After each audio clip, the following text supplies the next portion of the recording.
Hello, everyone. It's a pleasure for me to be here and present the work of the Institute of Network Cultures in Amsterdam. This has been running for 22 years.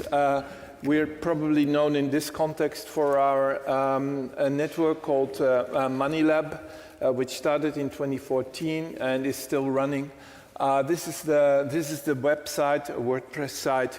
Due to my mandatory retirement in a few months, we have decided to continue the center. Here you see our streaming, live streaming activities together with Ukraine TV in Krakow and many others in Ukraine and Eastern Europe. This is a very lively network, and we see this also very, very much as an alternative for the social media blues, especially amongst Gen Z and young users, which is so widespread. Here you can see some of the topics that we are dealing with right now and will continue also as an NGO when we start to have our new phase. And this is a project quite soon, again here in Berlin, the Solidarity Economies Lab, which will happen here in October to January here in Berlin as part of the Transmediale. But this time I would like to speak and read some parts from this new book that I recently launched. It's called Platform Brutality. After Sad by Design and Stuck on the Platform, I see this as a third book that really deals with this implosion that we are confronted with, no longer hypergrowth or facilitation, but really the internet is turning into a violent environment for many. And in this text and in this book, I'm trying to explain this turn to this new condition in which so much AI slop is generated, and this is reflecting a very, very different approach amongst users, which is a very sad situation that is turning into this structural or abstract violence. And we know from experience that the abstract violence and the structural violence that people nowadays associate with internet platforms will eventually turn into real violence. And this is the issue. So I'm going to read here some parts. I've constantly updated this story because it's really happening. So this text goes well beyond the book. And in the meanwhile, you can look at the memes that I've been collecting and creating myself. So the stagnation of the platform has brought us back to the military origins of the internet. What happens when mindless and distracted users remain stuck with no end in sight? The destruction of attention starts to hurt, eventually turning into structural violence. Platforms are the unseen and behave like innocent bystanders, pretending never to be responsible for anything. They were intended for users to look straight through them and not notice their design anymore, thanks to mundane and smooth functionality. Transparency makes it hard to see them as distinct objects. right? So this is really difficult. What is a platform? Even this very simple question. Users that are on them 24/7 cannot really answer this question, right? They do not shine. The platforms do not shine, to put it in the words of the late Dutch architecture theorist Maurice Neel. So, despite the urgency of the platform question, the problem cannot be addressed head-on. Until very recently, invisible facilitators of platforms appeared as pure ideology. People could not see them. Not only did leading players quickly become too large to handle for local players, platforms turned out to dissolve into thin air, hiding inside a technical stack, becoming an ecology or a stack, an unaccountable sphere, much like the air we breathe and do not notice. Both users and experts find it hard to explain where platforms begin and end.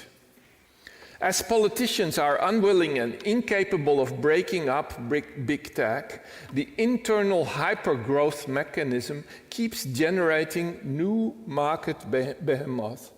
And this is now, of course, moving into AI, but yeah, I don't need to explain that to you here. The platform condition is classified by everyone as intolerable, unlivable, uncurable, and unbearable. There's disgust translating into disdain for the topic, right? The platforms cannot be dealt with. They've been around for 10, 15 years. We don't know what to do with them. So, a cynical reason emerges. Everyone agrees on the untenable power of the platform, yet no one is willing to leave. Mentally speaking, the users have been proven incapable of facing the information. Glued to the phone, users cannot even notice they're logged in. In a matter of seconds, they have liked this, purchased that, responded to an emoji, created one themselves, and hovering over the apps, the mindless online presence has turned subconscious. The purpose of the platform is to do what it does. No higher goal or problem needs to be resolved.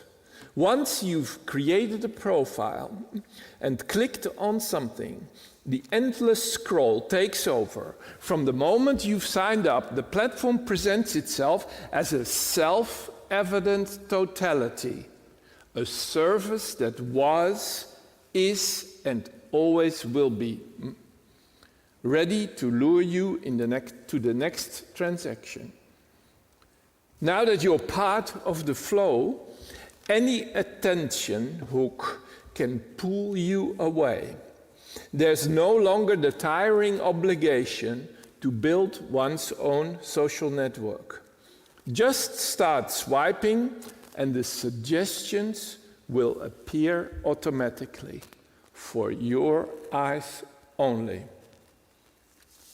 The term platform brutality, the name of the title of my book, was instigated by the African philosopher Achille Mbembe, who published a book in 2020 in French called Brutalism.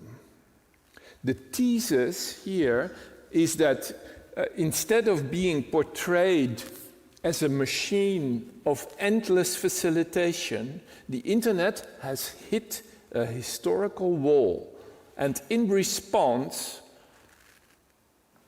comes up with an inner destructive energy, right? An energy that maybe in the past was going outside in terms of endless growth, but now is turning against itself inside, Yeah, implode or explode. Maybe you remember that meme.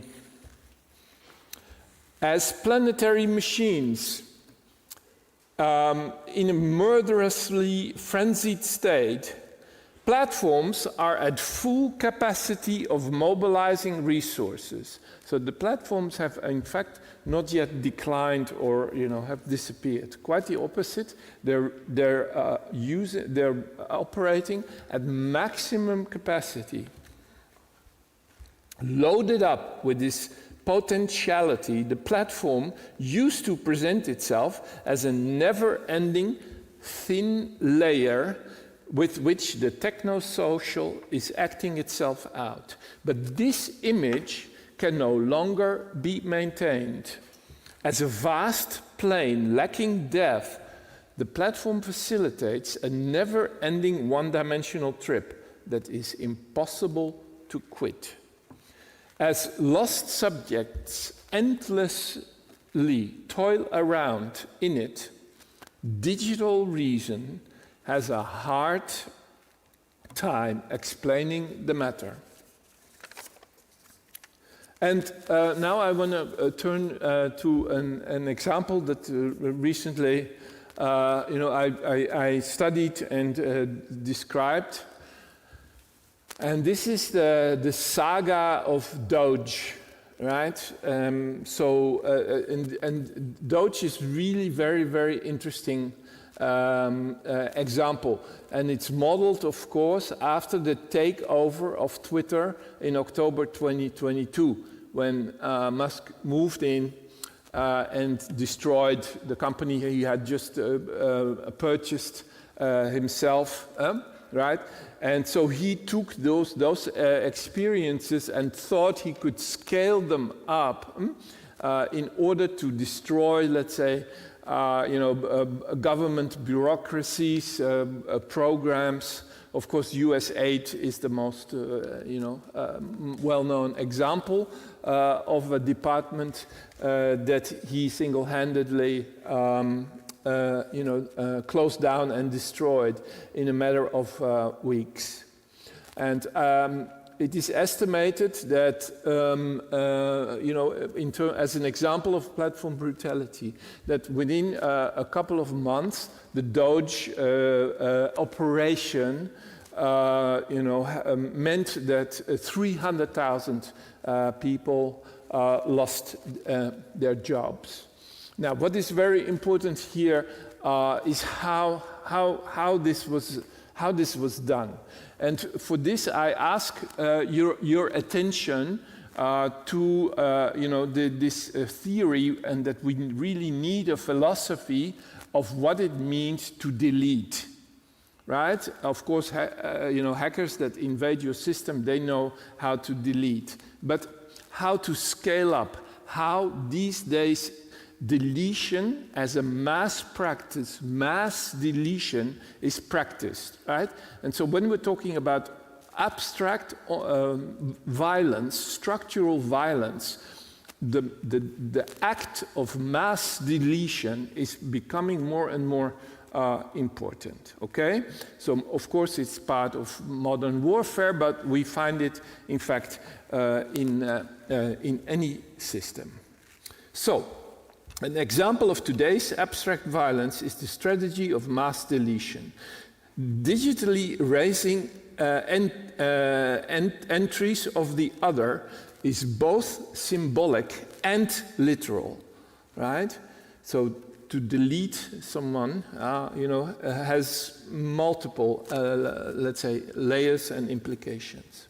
The public gesture of canceling individuals or calling out groups, remember, that's still the old-fashioned cancel culture, right, is not enough. And often this is only stage one in a process leading up to large-scale eradication, right? So deletion is the technical manifestation of a cold act and not just a moral condemnation, right, which it was somehow seen, in the days of cancel culture. It was Elon Musk's Department of Government Efficiencies main weapon. As a cultural technique, digital erasure is really next level and goes beyond censorship and budget cuts, or what in our circles here maybe we would deal with under the rubric of privacy, etc. Right? This is really next level. To silence or to hurt is one, but to kill the file is another. So blotting and blacking out can still be read as a correction, but we're not talking about correction here anymore. Editing should be an improvement, right? Mm-hmm. Do good forces love to clean up and restore order? Yeah, we all love that every now and then. It's necessary when we clean up our files, of course. Everyone needs crucial access to data to cross out identities and related resources indefinitely. And indefinitely is important here because we all know that, of course, once you erase data, they can very easily be installed again. If you have a backup, right, you come back the next day, install it again,